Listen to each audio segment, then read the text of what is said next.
Hello everyone, আসসালামু আলাইকুম। তো সবাইকে আবারও স্বাগতম আমার নতুন একটা ডেইলি ব্লগে। তো আজকে একটু পিঠা বানাইতেছিলাম। এটা হচ্ছে আমার আরিশা, তারপরে আমার আম্মুর খুবই পছন্দের একটা পিঠা। তো আম্মু যখন বাড়িতে গিয়েছিলাম তখন বলেছিল যে এই পিঠাটা বানাই খাওয়াইতে, কিন্তু তখন আমার একদমই সময় ছিল না, সেজন্য আর কি আমি এই পিঠাটা আম্মুকে বানাই খাওয়াতে পারছিলাম না, চলে আসছিলাম।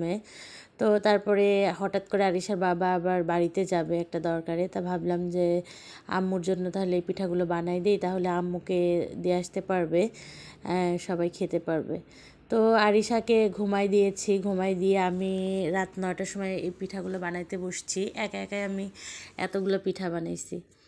আমি কখনো আগে এই পিঠাগুলো বানাইতেই পারতাম না, আম্মু বানাইতো। আর আম্মুর কাছে সব আবদার ছিল যে এটা রান্না করে দিবা, এই পিঠা বানাই দিবা। আর এখন দেখেন আম্মুকে বানাই খাওয়াই, আম্মুই আমাদের কাছে আবদার করে। তো এটা অনেক ভালো লাগে যে কখনোই ভাবিনি যে কোনো একটা সময় আম্মুর আবদারের জিনিসগুলো আমি বানাই খাওয়াবো। তো মাশাল্লাহ, এটাও কিন্তু একটা ভাগ্যের ব্যাপার।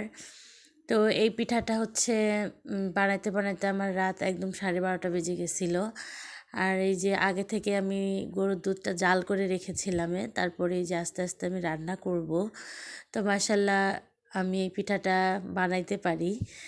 তো এখানে হচ্ছে রান্না করতেছিলাম পিঠাগুলা।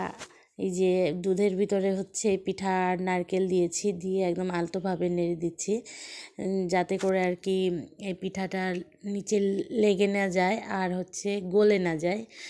আর এইখানে হচ্ছে আমি এই যে খেজুরের গুড় আর পানি দিয়ে পাতলা করে একটা শিরা বানায় রাখছিলাম, যাতে করে এই যে দুধের ভিতর দিলে দুধ ফেটে না যায়। একটু পানি দিয়ে জাল করে নিলে এটা অনেক ভালো হয়, দুধটা নষ্ট হয় না।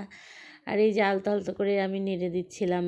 এটা হচ্ছে আমার আরিশা খুবই পছন্দ করে, আবার আমার আম্মুও খুব পছন্দ করে। তা অল্প করে বানিয়েছিলাম আমি, যে আমার শাশুড়ি আম্মুর জন্য কিছু পাঠাবো, আমার আম্মুর জন্য, আর বাসায় জাস্ট আমরা খাবো, এই জন্য অল্প করে বানিয়েছিলাম। তো আরিশার বাবা আরিশা দুজনেই ঘুমিয়ে গিয়েছিল। তা আরিশা বলতেছিল যে পিঠা বানাবে, তারপরে আমি খেয়ে ঘুমু করব। তা আমি বলেছিলাম যে এটা তো অনেক সময় লাগবে, তুমি ঘুমিয়ে যাও, কারণ ও যদি জেগে থাকে তাহলে আমার কোনো কাজই করতে দেবে না। দেখেন পিঠাটা কত সুন্দর হয়েছে দেখতে একদম। আমার তো এখন খেতে ইচ্ছা করতেছে যে কত মজা হয়েছিল মাসাল্লাহ।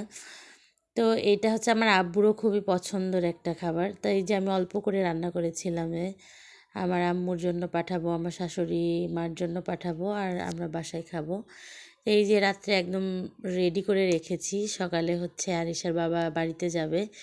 তো মাসাল্লাহ, এটা খুবই মজা হয়েছিল, আর আমার আম্মু এত খুশি হয়েছিল। এই ছোট ছোট খুশিগুলো জীবনে অনেক বড় প্রাপ্তি। তো সবাইকে অনেক ধন্যবাদ আমার ভিডিওটা দেখার জন্য। আল্লাহ হাফেজ।